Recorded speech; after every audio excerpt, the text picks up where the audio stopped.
உங்க ஆட்சி காலத்துல கொண்டு வரப்பட்ட திட்டங்களை வந்து இப்ப நிறுத்தி வச்சிருக்காங்கன்னு சொல்றீங்களா? இல்ல, தொய்வு ஏற்பட்டிருக்குன்னா என்ன சொல்ல வரீங்க? சில திட்டங்கள் நிறுத்தி வைக்கப்பட்டிருக்கின்றன, சில திட்டங்கள் நடத்தப்படவில்லை, சில திட்டங்கள் ஸ்லோவா இருக்கு, சில திட்டங்கள் நடந்து கொண்டிருக்கின்றன. இதுதான் நிதர்சனமான உண்மை. நீங்க சொல்லுங்க.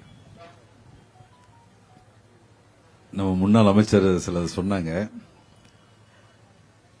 மாண்புமிகு முன்னாள் முதலமைச்சர் அம்மையார் உள்ள ஆட்சி காலத்தில் திட்ட மதிப்பீடு போடப்பட்டதுன்னு.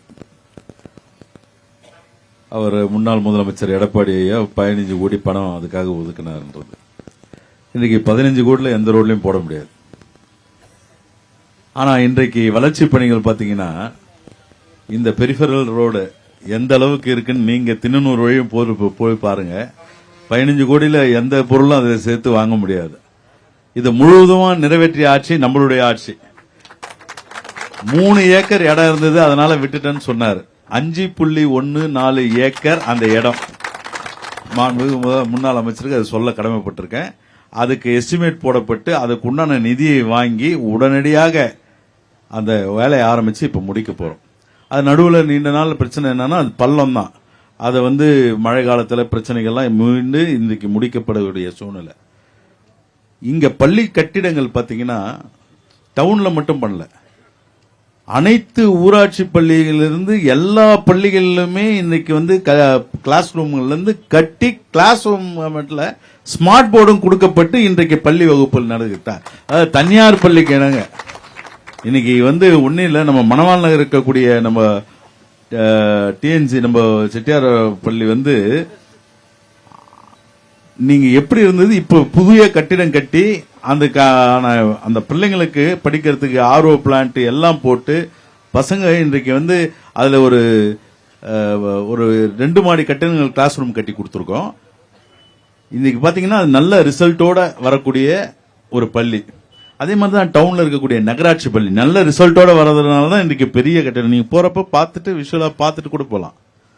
அந்த அளவுக்கு இன்றைக்கு பணிகள் நடந்துகிட்டு இருக்கு. அதே மாதிரி தான் போலிவாக்கத்தில் இருக்கக்கூடிய சாலைகளுக்கு நிலத்துக்கு முதல்ல பணம் கொடுத்து நிலத்தை கையகப்படுத்தணும். ஃபர்ஸ்ட் ஒரு எஸ்டிமேட் போட்டாங்க.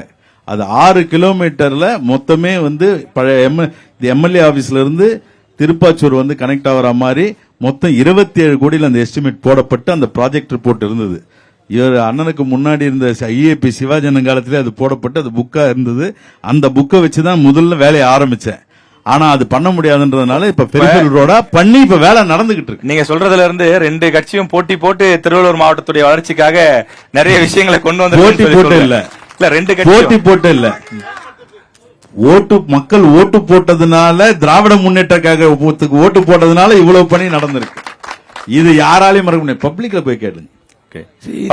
இதுல ஒரே ஒரு கருத்து, அதாவது இந்த திட்டம் மத்திய அரசுடைய ஃபண்டிங்கும் நடக்குதுங்க. 13,500 கோடி. இது மாநில அரசுடைய ஃபண்டிங் கிடையாது. உலக வங்கியும் மத்திய அரசு மாநில அரசு பங்களிப்பு. ஆனால் executive agency TNRDC, Tamil Nadu road development corporation. இதுதான் இந்த திட்டம். இது கடந்த 10 வருஷத்துக்கு மேல நடந்துட்டு இருக்கு. இப்ப கண்டினியூஸா நடக்குது. சிபிஆர்ஆர் லிங்க் ரோடு தான் போலிவாக்கத்துல இருந்து இங்க NH-25 ஜாயின் ஆகுது. இந்த ரோடு இங்க திருப்பாச்சூர்ல இருந்து போற ரோடு மாநில சாலை கிடையாது, அது மத்திய அரசுடைய சாலை NH. அது நம்ம திருப்பாச்சூர் வரையும் ஆல்ரெடி போட்டு முடிச்சுட்டாங்க. நாங்க இருக்கும்போதே போட்டு வெயிட் பண்ணுங்க. 12-13 காலகட்டத்திலேயே நான் அமைச்சரா இருந்த போது தேசிய நெடுஞ்சாலையுடைய ப்ராஜெக்ட் டைரக்டர்லாம் கூப்பிட்டு கலெக்டர் ஆஃபீஸ் நிறைய ரிவ்யூ பண்ணியிருக்கோம்.